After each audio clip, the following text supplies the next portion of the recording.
நறுமணத்துகள் அகிலோடு லவங்கத்தின் மனம் கமழும் ஆடையெல்லாம் தந்தம் இழைத்த மாளிகை தரிலே யாழிசை உமை மகிழ்விக்கும். திருப்பாடல்கள் 45 8வது வசனம். சங்கீதம் 45 8வது வசனம். நீ யார் என்பதை எப்படி கண்டுபிடிக்கலாம் அப்படின்னா, உன் நண்பனை சொல், உன் நண்பனை காட்டு, நீ யார் என்பதை இந்த உலகம் அறியும். அப்போ நாம மட்டும் இல்ல, நம்ம கூட இருக்கிறவங்க சரியா இருந்தா நம்ம சரியாக இருப்போம். அப்ப இது ரொம்ப ஒரு அடையாளமா இருக்கு. இப்போ ஒரு உதாரணம் நீங்க பாத்தீங்கன்னா, இந்த ரொம்ப நறுமண பொருட்களிலே ரொம்ப சிறப்பானது இந்த லவங்கம். காஷ்மீரினுடைய பள்ளத்தாக்கிலே இது விளையுது. இந்த லவங்கத்துக்கு 4 ஃப்ரெண்ட்ஸ் இருக்கிறாங்க. குங்குலியம், சாம்பிராணி, கந்தவர்க்கம், வெள்ளைப்போளம். இவங்க 4 பேரும் நல்ல கூட்டணி. இவங்களுக்கு இந்த 4 பேரும் ரொம்ப வாசனையா இருப்பாங்க. இந்த லவங்கத்துடைய ரிஃப்ளெக்ஷன் பார்த்தீங்கன்னா அங்கேயே இருக்கும்.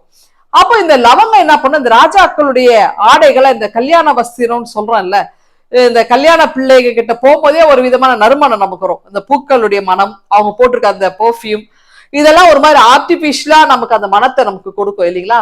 ஆனா இந்த கல்யாண வஸ்திரம் தரிக்கிற ஆடை தரிக்கிற ராஜாக்கள்லாம் அந்த காலத்துல எப்படி இருந்தாங்கன்னா, விசேஷமா அவங்களுடைய ஆடைகள் தைப்பாங்களாம். எப்படின்னா, இந்த லவங்கத்தை கொண்டு அதை தூளாக்கி அதுல இந்த பட்டு நூலை ஊற வைப்பாங்க.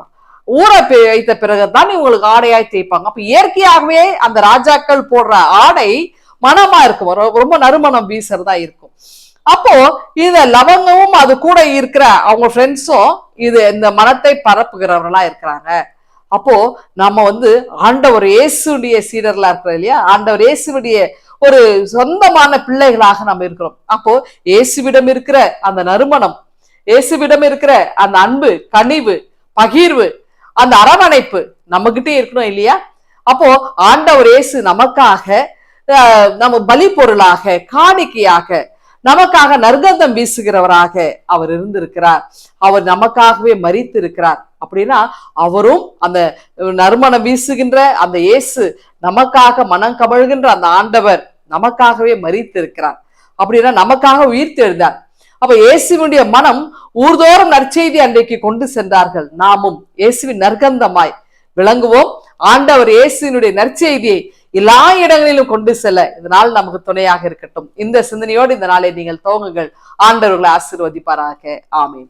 எங்கள் அன்பின் ஆண்டவரே, என்னாலும் நாங்கள் நறுமணம் வீசுகிறவர்களாய், உமக்கு ஏற்றவர்களாய் வாழ கிருபை தார். மீட்பர் இயேசுவே ஜெபிக்கிறோம் எங்கள் அன்பின் கடவுளே. ஆமீன்.